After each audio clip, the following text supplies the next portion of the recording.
Comme vous le verrez à la fin de cette lecture, l'Église adventiste du septième jour dont parle l'auteur ici est celle qui est organisée sur les croyances fondamentales de 1889 et pas celle ayant rejeté ses principes de vérité.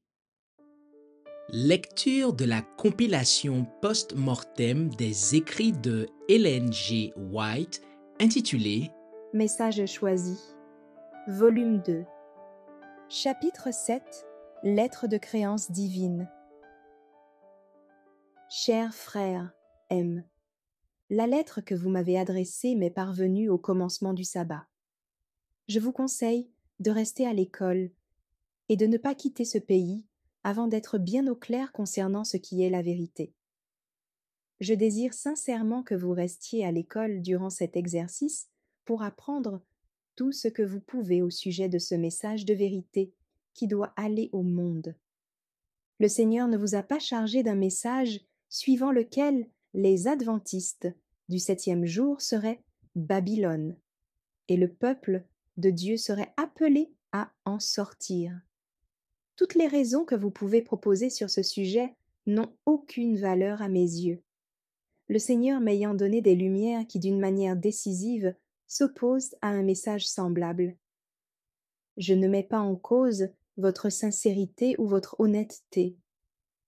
À différentes occasions, j'ai adressé de longues lettres à des personnes qui accusaient l'Église adventiste du septième jour d'être Babylone, et je leur ai dit qu'elle ne parlait pas selon la vérité. Vous supposez que j'ai été influencé défavorablement par certains individus? Si c'était le cas, je ne serais pas qualifié pour l'œuvre de Dieu. Mais cette question m'a été présentée dans d'autres cas, où certains se disaient porteurs d'un message de même nature pour l'Église des Adventistes du septième jour. Et il m'a été dit, ne les croyez pas. Ce n'est pas moi qui les ai envoyés, et ils courent néanmoins. Rappel de quelques cas.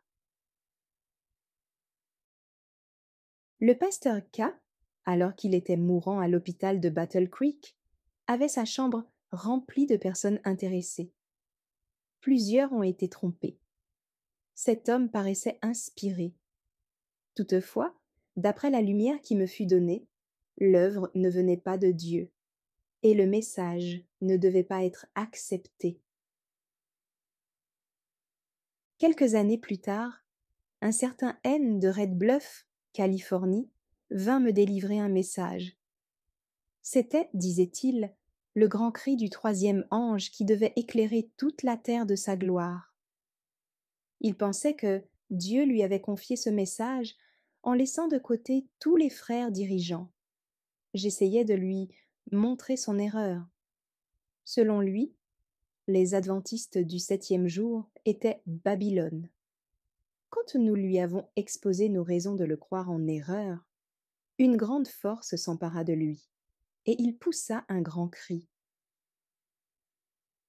Il nous a créé de grandes difficultés, et il fallut finalement le placer dans un asile d'aliénés, son esprit s'étant dérangé. Un nommé Garmir publia un message dont il s'était fait le défenseur, toujours à propos du grand cri du troisième ange. Il accusait l'Église comme vous le faites maintenant. Il disait que les dirigeants de l'Église tomberaient tous par orgueil et seraient remplacés par des hommes humbles qui accompliraient des merveilles. Les filles de cet homme se vantaient d'avoir des visions. Son erreur me fut montrée. Bien que ce fût un homme intelligent, de bonne réputation, désintéressé, plein de zèle et de ferveur, ayant toute l'apparence d'une vraie consécration, Dieu me fit savoir: ne les croyez pas, je ne les ai pas envoyés. Il prétendait croire à la vérité des témoignages, et il les employait comme vous les avez employés vous-même, et cela afin de justifier ses prétentions. Je lui dis que ce message ne venait pas de Dieu, et qu'il tendait à tromper ceux qui n'étaient pas bien avertis. Il ne se laissa pas convaincre. Je lui dis que les visions de sa fille Anna étaient fausses. Il affirmait que ces visions étaient semblables à celles de sœur White et tendait au même but. Cette fille trompait sa famille et quelques autres qui acceptaient ces faux messages. Il me fut montré que cette jeune fille, loin d'être vertueuse, était corrompue. Si je vis jamais un homme inspiré, celui-ci l'était certainement. Mais je lui dis clairement que son inspiration venait de Satan, non de Dieu. Son message ne portait pas les lettres de créance divine. Afin de diffuser son message dans le monde, il fit croire à un jeune homme consciencieux que son devoir était de soustraire la liste des abonnés de la Review and Herald. Il s'agissait là d'un crime punissable par la prison. Aussi, le jeune homme s'enfuit et n'osa revenir à Battle Creek pendant un certain temps. Cet homme fanatique avait fixé une date pour l'expiration du temps de grâce. L'échéance ayant passé sans que s'accomplît la prédiction, le jeune homme se rendit compte qu'il avait été berné. Il confessa sa faute et il a été depuis un membre honorable de l'église de Battle Creek. 2 ans plus tard seulement, un autre homme, O du Connecticut, présenta un message qu'il désignait comme une nouvelle lumière concernant le message du troisième ange. Les membres de sa famille, quoique intelligents, avaient été séduits et s'étaient séparés de l'Église adventiste du 7e jour. Parce que je m'étais prononcé énergiquement contre cette prétendue nouvelle lumière à X lieu, Connecticut, où il vivait, il s'opposa à ma personne, à mon œuvre et à mes témoignages. Le père des Hauts assista à une convention pastorale biblique tenue à Battle Creek. Mais il se tint à l'écart, n'approuvant pas l'esprit qui régnait dans ces réunions. Rentré chez lui, il commença à agiter la petite église de X lieu. Sans mon intervention, il aurait amené toute l'église à répudier la vérité professée par les adventistes du 7e jour, et madame White en particulier. Au même moment, madame P. vint de Washington, D.C., se disant entièrement sanctifiée et douée du don de guérison. Plusieurs furent déconcertés. Un même esprit d'accusation se manifestait. Tout allait mal dans l'Église, et Dieu en ferait sortir un peuple capable d'opérer des miracles. Bon nombre des membres de l'Église de Battle Creek étaient rayés des registres. Une nuit, l'Esprit de Dieu me poussa à écrire à nos membres de Battle Creek. Le message aux Laodicéens. Dieu conduit son peuple qu'il s'est choisi sur la terre, une Église à qui il a confié le dépôt de sa loi. Il l'a chargé de communiquer au monde une vérité éternelle. Il le reprend et le châtie. Le message à Laodicée s'applique aux adventistes du 7e jour qui ont reçu de grandes lumières et n'en ont pas tenu compte. Ceux qui se sont beaucoup vantés mais n'ont pas marché au pas avec leur conducteur seront vomis de sa bouche, à moins qu'ils ne se repentent. Le message qui assimile l'Église adventiste du 7e jour à Babylone et invite le peuple de Dieu à en sortir ne procède pas d'un messager céleste ni d'un instrument humain quelconque, inspiré par l'Esprit de Dieu. Voici ce que dit le témoin fidèle. Je te conseille d'acheter de moi de l'or éprouvé par le feu, afin que tu deviennes riche, et des vêtements blancs, afin que tu sois vêtu, et que la honte de ta nudité ne paraisse pas, et un collier pour oindre tes yeux, afin que tu voies. Moi, je reprends et je châtie tous ceux que j'aime. Aie donc du zèle, et repens-toi. Voici, je me tiens à la porte, et je frappe. Si quelqu'un entend ma voix et ouvre la porte, j'entrerai chez lui, je souperai avec lui, et lui avec moi. Celui qui vaincra, je le ferai asseoir avec moi sur mon trône, comme moi j'ai vaincu, et me suis assis avec mon Père sur son trône. Apocalypse 3, versets 18 à 21. Je reprends et je châtie. Jésus apporte ses plus riches bénédictions à tout membre d'Église qui veut lui ouvrir sa porte. Il n'appelle pas son Église Babylone, et il ne demande pas à ses membres d'en sortir. Au contraire, il dit « Je reprends et je châtie tous ceux que j'aime », avec des messages de répréhension et d'avertissement. Apocalypse 3, verset 19. Je n'ignore pas ces répréhensions. Si j'ai donné des avertissements, c'est parce que l'Esprit du Seigneur m'y a contrainte. Si j'ai réprimandé, c'est parce que le Seigneur m'avait confié des paroles de répréhension. Je n'ai pas négligé d'annoncer tout le conseil de Dieu que le Seigneur m'a confié pour l'Église. Je dirai dans la crainte et l'amour de Dieu, je sais que le Seigneur a des pensées d'amour et de miséricorde pour rétablir et guérir ceux qui ont fait défection. Il a une œuvre à faire par son Église. Elle ne doit pas être assimilée à Babylone. Au contraire, elle doit être le sel de la terre et la lumière du monde. Ses membres doivent être des messagers vivants qui proclament un message vivant en ces derniers jours. La Babylone d'Apocalypse 18. Après cela, je vis descendre du ciel un autre ange qui avait une grande autorité, et la terre fut éclairée de sa gloire. Il cria d'une voix forte, disant « Elle est tombée, Babylone la grande! Elle est devenue une habitation de démons, un repaire de tout esprit impur, un repaire de tout oiseau impur et odieux, parce que toutes les nations ont bu du vin de la fureur de son impudicité, et que les rois de la terre se sont livrés avec elle à l'impudicité, et que les marchands de la terre se sont enrichis par la puissance de son luxe. Et j'entendis du ciel une autre voix qui disait « Sortez du milieu d'elle, mon peuple, afin que vous ne participiez point à ses péchés, et que vous n'ayez point de part à ses fléaux. Car ses péchés se sont accumulés jusqu'au ciel, et Dieu s'est souvenu de ses iniquités. Payez-la comme elle a payé, et rendez-lui au double selon ses œuvres. Dans la coupe où elle a versé, versez-lui au double. Autant elle s'est glorifiée et s'est plongée dans le luxe, autant donnez-lui de tourments et de deuil. Parce qu'elle dit en son cœur, je suis assise en reine, je ne suis point veuve, et je ne verrai point de deuil.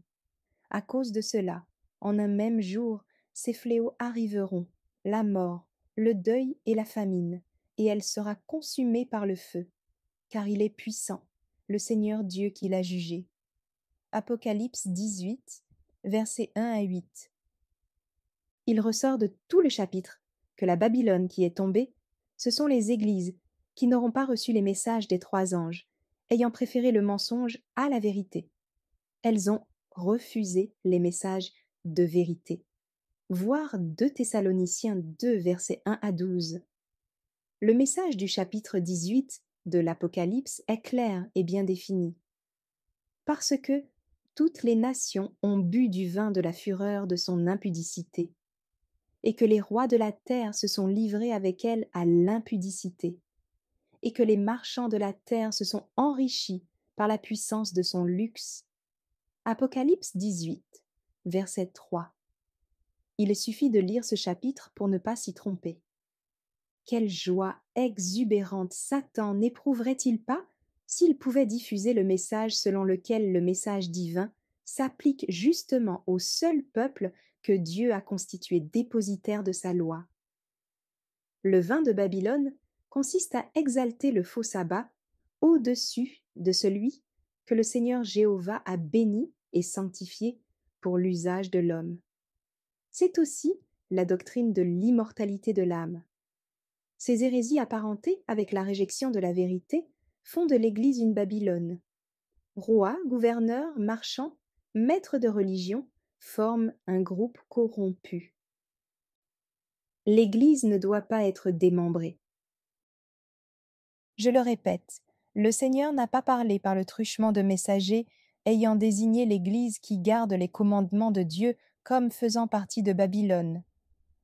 Il est vrai qu'il y a de l'ivraie mêlée au froment, mais le Christ a dit qu'il enverra ses anges pour lier l'ivraie en gerbe et la brûler, puis amasser le bon grain dans le grenier. Je sais que le Seigneur aime son Église.